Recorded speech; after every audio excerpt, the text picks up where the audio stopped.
উৎসবেও রেহাই নেই। বড়দিনের সকালেও তপ্ত মালদার মানিকচক। জমি বিবাদের জেরে দফায় দফায় উত্তেজনা জালালপুরে। বোমাবাজিতে জখম দুপক্ষের 10 জন। শনিবার রাত থেকে এই পরিস্থিতি চলছে, দফায় দফায় অশান্তি। গতকালকেও লাঠিসোঁটা ধারালো অস্ত্র নিয়ে হামলা হয়, বোমাবাজি হয়।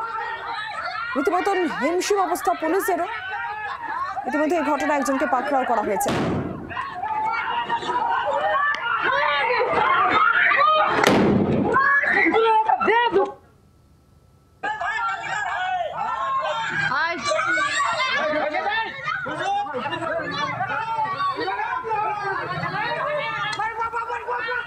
মালদার এই ছবি বড়দিনের সকালের ছবি এবং সেখানে অশান্তি আপনারা দেখতে পাচ্ছেন কোন পর্যায়ে।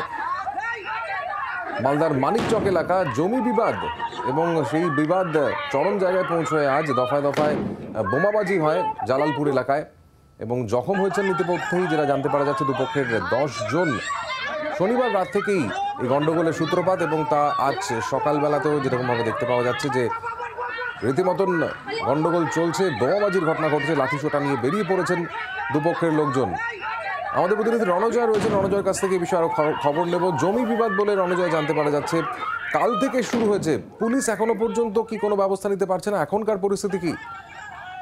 সম্ভবত এখনো পর্যন্ত পরিস্থিতি স্বাভাবিক হয়নি। থমথমে এলাকার পরিস্থিতি, পুলিশ বসানো হয়েছে, পুলিশ টহলদারি দিচ্ছে এবং এখনো পর্যন্ত একজনকে পুলিশ গ্রেপ্তার করতে সক্ষম হয়েছে। পুরো গ্রাম জুড়ে কিন্তু আতঙ্কের পরিবেশ রয়েছে।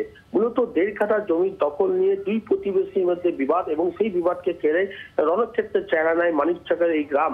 এবং বিগত কয়েক মাস ধরে কিন্তু এই দুই প্রতিবেশীর মধ্যে এই জমিকে কেন্দ্র করে বিবাদ রয়েছে এবং তারপরেও কিন্তু শনিবার দিন যখন এই বিবাদ চরমে ওঠে এবং গতকাল যে দফায় দফায় বোমাবাজি হয় এবং গতকাল রাতেও কিন্তু বোমাবাজি হয় এবং দেখা যায় আজ সকালেও কিন্তু একই পরিস্থিতি তৈরি হয়েছে। এবং খবর পেয়ে পুলিশ তৎক্ষণাৎ ঘটনাস্থলে যায় এবং পরিস্থিতি নিয়ন্ত্রণে আনার চেষ্টা করে, কিন্তু পুরো ঘটনা কিন্তু এখনো পর্যন্ত এলাকার পরিস্থিতি বেশ থমথমে এবং পুলিশ এখনো পর্যন্ত বেশ কিছু এলাকায় তল্লাশি চালাচ্ছে। এই এলাকায় কোথা থেকে বোমা উদ্ধার পাওয়া গেল, বোমা রয়েছে, কোথা থেকে বোমা এসছে এবং সেই বিষয়গুলি খোঁজ খবর নেওয়ার চেষ্টা করছে। কিন্তু এক তরফ থেকে অভিযোগ হচ্ছে যে পুলিশ পুরো বিষয়টি পূর্ব থেকে জানতো, পুরো শনিবার থেকে ঘটনা ঘটছে, তারপরেও কিন্তু পুলিশ অনেকটা নিষ্ক্রিয় ছিল, যার ফলে কিন্তু এই ব্যাপক আকারে সৃষ্টি হচ্ছে এই এলাকা জুড়ে। বাংলার আওয়াজ, বাঙালির আবেগ, জি 24 ঘন্টা।